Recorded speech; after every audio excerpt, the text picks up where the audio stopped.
네, 오늘 아침에 고민이 좀 많았어요. 그래서 오늘 영웅이라고 하니까 뭘 입고 가야 되나 그래가지고 뭐 삼각 팬티를 입고 가야 되나 뭐 이런 생각도 하다가 결국에 옷장을 뒤지다가 이 옷을 찾았어요. 예, 어떤가요? 예쁜가요? 예, 디자이너답죠? 네, 간디. 네, 사실은 제 와이프 옷이에요. 예, 저는 가끔 여자 옷을 입기도 해요. 예, 그러니까 남자가 꼭 남자 옷을 입어야 되나? 자기를 표현할 수 있는 옷을 입으면 그것으로 된 거잖아요. 그래서 오늘은 제가 어떤 얘기를 해야 될까 많이 고민하다가 제가 살아가는 방식에 대해서 그냥 말씀드릴까 해요.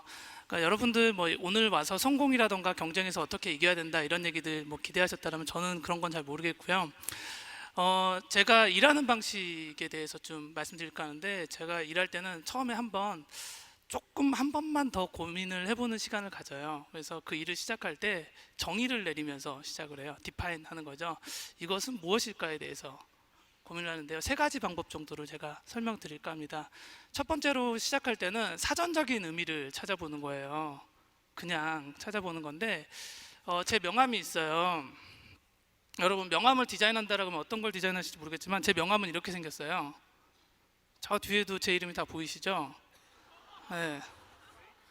네, 맞아요. 어떤 분은 웨이터라고 하시고요. 어떤 분은 국회에 출마하냐라고 또 하는데, 검색을 해보니까는 명함은 이름을 담는 이름을 담는 그릇이라고 하더라고요. 그래서 이름 하나만 잘 담자. 그래서 이렇게 저만의 명함을 만들어 뒤에 정보 다 있어요. 네, 이렇게 그냥 아무 생각 없이 그냥 하는 것과 한 번만 더 고민해 보면은 결과물이 완전 다른 게 나오죠. 회사를 운영하면서 이런 얘기들이 많이 나왔어요. 회사가 복지가 좀 좋았으면 좋겠습니다라고 구성원들이 많은 이야기를 했어요. 복지는 뭘까? 너무 궁금한 거예요. 그럼 고민을 안 했다라면은 복지비를 써서 직원들, 구성원들 헬스장을 보내준다거나 영어학원을 보내준다거나 돈을 쓰는 것에 생각했을 텐데, 네이버에다 검색을 해봤어요. 복지라고 하니까 무슨 말이 나왔냐면요, 복지란 행복한 삶이다 라고 나왔어요. 그래서 행복에 대해서 공부해야 되는구나 라고 했어요.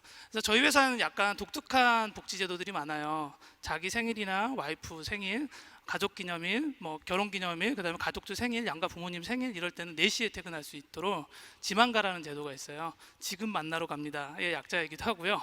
뭐 자녀들의 뭐 입학식, 졸업식, 재롱잔치 이럴 때는 특별 휴가를 줘요. 그럴 때는 훨씬 더 즐거운 시간을 보내라고 이런 것들을 복지 제도로 만들고 있어요. 돈을 주는 게 아니라 그분들이 더, 우리 구성원들이 더 즐겁고 행복하게 지낼 수 있는 것들에 대해서 고민하게 됐죠. 첫 번째 방법은 사전적인 의미, 보편적인 의미를 찾아보는 거라고 말씀드렸어요. 두 번째 방법은요, 나만의 경험을 가지고서 그것을 다시 해석해 보는 거예요. 저는 저 스스로를 어떻게 정의 내렸냐면요, 경영하는 디자이너다라고 정의를 내렸어요. 왜냐하면 디자인을 오랫동안 하다가 우연한 기회에 창업을 하게 됐어요. 그냥 이런 거 있으면 좋을 것 같아라고 만들었던 게 배달의 민족인데, 그냥 이렇게 사업 CEO가 돼버렸어요. 그래서 어떻게 하지? 나 디자이너인데 CEO가 할 수 있는 건가? 막 그러다가 결국 고민하다가, 그래, 경영에서 디자인을 가지고서 해보기도 하는데 디자이너가 경영을 가지고도 한번 해볼 수 있지 않을까 해서 경영하는 디자이너다라고 저 스스로를 정의 내렸어요. 그러고 나니까 일하는 게 훨씬 더 편해졌어요. 이런 옷도 막 입고 다니고요. 예. 그리고 배달 음식이란 무엇일까에 대해서 고민해봤어요. 배달의 민족을 처음 만들 때 배달 음식이 무엇일까에 대해서 고민을 했는데, 그냥 저의 아주 개인적인 경험들 뭐였냐면요, 치킨을 시켜 먹을 때 경험인데요, 국가대표 축구 경기 하는 때 친구들하고 모여서 시켜 먹는 치킨, 그리고 야근할 때 동료들하고 먹는 치킨, 족발 이런 것들이 생각났어요. 그래서 배달 음식이란 사랑하는 사람들과 나누는 행복한 시간이다 라고 정의를 내렸어요. 그래서 배달의 민족은 마케팅이나 브랜딩을 할 때 어떤 기능이라던가 뭐 할인 그런 것들보다는 훨씬 더 즐거움에 대한 이야기들을 많이 전달해 드리고 있어요. 배달 음식을 먹는 그 순간이 얼마나 행복하고 즐거운가에 대해서 계속 얘기 나누고 있죠. 이게 이제 저의 경험 두 번째 정의 내리는 방식이고요. 세 번째 방식은 말의 반대말을 찾아서 그 의미를 찾는 거예요. 예를 들어서 이런 거가 있어요. 용기의 반대말은 두려움이에요. 그렇죠. 두려움이 없다라면은 용기는 있을 수 없어요. 용기란 두려움을 이기고자 하는 마음이거든요. 그렇잖아요. 다윗과 골리앗이 싸워요. 다윗에게 용감하다고 해요? 골리앗에게 용감하다고 해요? 다윗에게 용감하다고 하죠.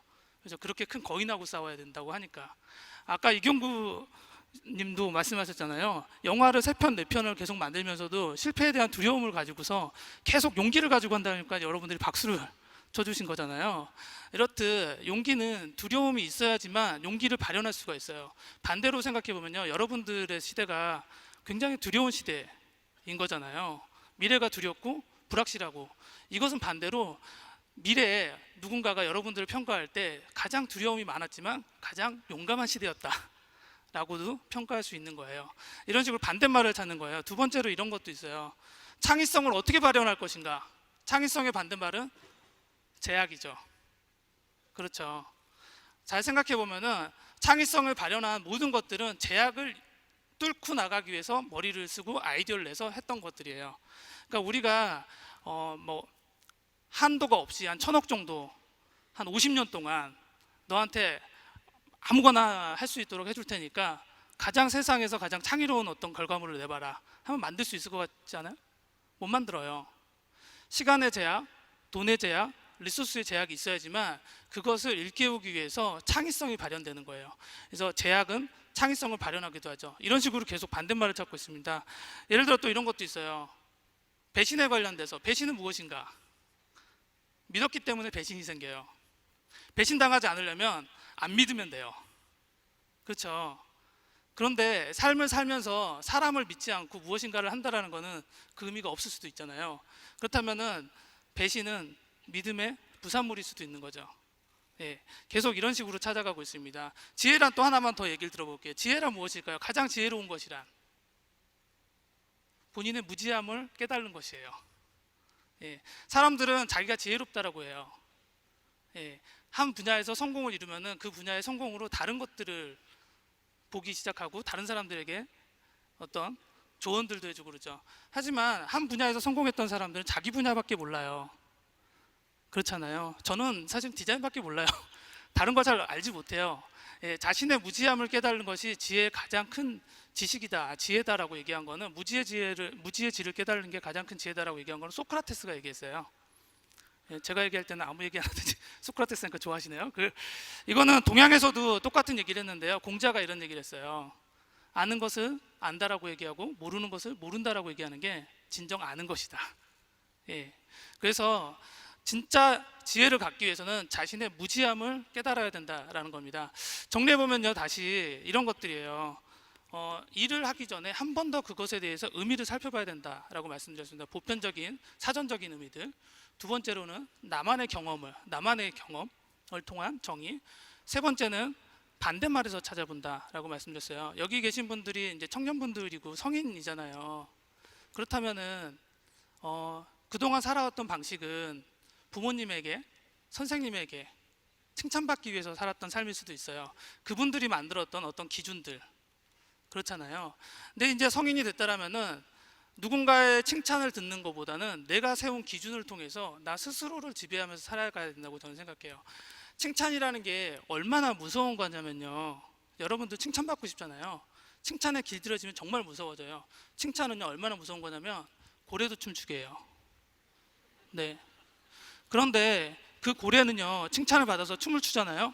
그래봤자 훈련이 잘 된 고래인 거예요. 여러분들, 제가 가장 좋아하는 이탈리아의 정치 철학자 마키아벨리가 있어요. 이분은 어떤 얘기를 했냐면요, 나 스스로를 지배하지 못하면 누군가에게 지배당한다 라고 이야기를 했어요. 여러분들이 칭찬받는 고래, 훈련받은 고래가 아니라 스스로를 지배하는 삶을 살길 바라겠습니다. 이러면서 오늘 이야기 마치도록 하겠습니다. 감사합니다.